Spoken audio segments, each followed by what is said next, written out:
On July 20, 2026, an estimated 100,000 young Indians flooded the streets of New Delhi, pushing their way toward the Parliament building. Delhi police met the massive Chalo Sansad march with immediate force. They deployed tear gas vehicles, enforced Section 163 prohibitory orders banning large gatherings, and drove the crowds back with baton charges. The tension on the ground escalated when police forcibly removed prominent climate activist Sonam Wangchuk from the protest site. He had been on a 20-day hunger strike supporting the marchers, and authorities transported him to a government hospital against his family's wishes. But the strangest part of this massive physical clash with state security is the banner the protesters are marching under. This entire uprising is organized by a satirical internet group calling itself the Cockroach Janta Party. Thousands of people are now taking these digital jokes and occupying physical space in New Delhi, forcing a confrontation over issues that began as memes.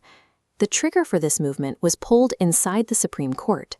On May 15th, Chief Justice Surya Kant made an offhand oral remark during a hearing, comparing unemployed young people to cockroaches. Within 24 hours, a 30-year-old student named Abhijit Dipke launched the CJP online. The goal was to reclaim the Chief Justice's insult and wear it as a badge of honor. This bar chart compares Instagram followers between the satire group and the ruling party.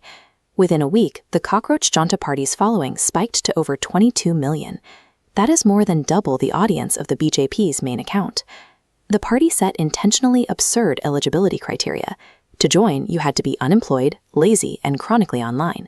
Their official slogan proudly claimed to be the voice of the lazy. The insect mascot has become a collective identity for a generation seeking a way to answer the public insults of the governing elite. The digital memes were masking a severe institutional failure. In May 2026, over 2.2 million aspiring medical students sat for the NEET UG entrance exam. Days later, educators discovered that a guess paper circulating before the test almost perfectly matched the actual chemistry section. Investigations exposed a sprawling, multi-state organized cheating and impersonation racket. The Central Bureau of Investigation stepped in, making arrests across 5 states, forcing the National Testing Agency to cancel the May 3rd exam.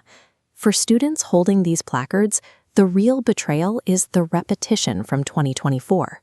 The government completely failed to secure testing infrastructure. Legacy organizations like SFI and ASA have merged their ongoing protests with the CJP movement, giving the digital joke massive street legitimacy. These repeated exam leaks confirmed a dark reality for millions of students.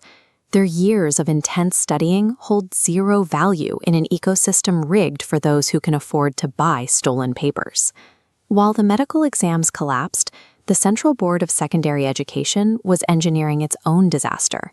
They rushed the rollout of a new digital on-screen marking system for Class 12 board exams. When results dropped on May 13th, students found unreadable scans and missing pages in digital booklets. To make matters worse, authorities instituted a strict rule refusing to re-verify any affected marks. Facing twin examination failures, the Ministry of Education, led by Minister Dharmendra Pradhan, remained incredibly quiet on solutions. Instead of addressing the massive grading errors, the government's visible response included suspending the CJP's social media accounts. Corrupted entrance exams, botched high school grading, and total government stonewalling eliminated traditional paths for recourse. With the system completely closed off, these young adults had nowhere left to go but the streets of New Delhi. The protesters consolidated their goals into a formal exam manifesto. They are demanding structural reform of the testing agencies, financial compensation of 10,000 rupees for affected students, and the immediate resignation of Minister Pradhan. They have also kept their messaging strictly focused, explicitly separating themselves from other dominating news stories, like the massive temple theft scandal currently playing out in Ayodhya. The organizers are fighting a two-front war. They have to extract accountability from the ruling government, while simultaneously fending off legacy politicians trying to hijack the movement's momentum for unrelated agendas. This line graph maps the broader crisis driving that desperation. As India's demographic age skews younger and younger, the youth unemployment rate charts a steep upward trajectory. Families pour their entire life savings into expensive coaching centers to give their children a shot at these entrance exams, only to watch that investment evaporate when the tests are compromised. The agitation is now forcing a confrontation inside the government itself.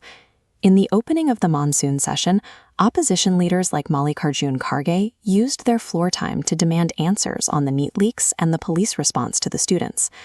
This transition from street protest to parliamentary debate mirrors the 2012 India Against Corruption movement, which eventually spawned the Aam Aadmi Party. The question now is whether this youth uprising will also evolve into a lasting political institution. The Cockroach Janta Party highlights a major demographic reality in Indian politics.